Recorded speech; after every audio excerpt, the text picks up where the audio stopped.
Canaries. On passe Palma, juste ici. C'est une bataille qui ne dit pas son nom. La Palma, point de passage obligatoire, condition tonique dans la nuit de samedi à dimanche. 9 bateaux sont passés en moins d'une heure. Martin Le Pape et Mathilde Guéron, Charlotte Yvain et Hugo Dallène aux 2 premières places. Et cette nuit, on a passé le waypoint de la Palma et on l'a passé en 2e position. Et c'était super serré. Donc c'est la Transat en Figaro tient toutes ses promesses. Hein. Une course super serrée où rien n'est jamais joué. We've almost started another race. We've done the delivery down to La Palma, which I think was a bit of a warm-up for us maybe. And then hopefully we're now fully warmed up. On ne compte pas ses heures de sommeil à la Transat Paprec. Derrière les sourires, ça tire, les organismes souffrent, les bateaux aussi. Le speed article 1 se déchire, il faut filer vers Tenerife, puis se résigner à abandonner.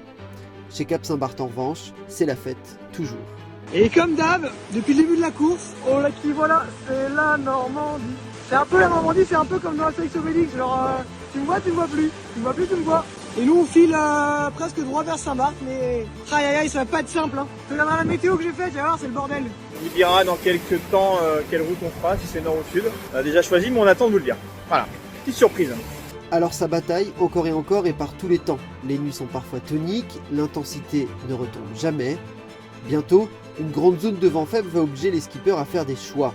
Il faut tenir bon, s'accrocher et gérer aussi les sargasses qui s'invitent dans la course. Les conditions sont sympathiques, mais un peu sauvages.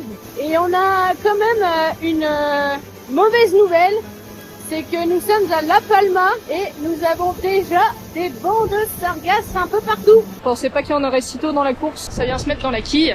Et après du coup pour les enlever, faut faire un petit départ au tas volontaire. Voilà, c'est Chloé qui est avec sa corde à nœud.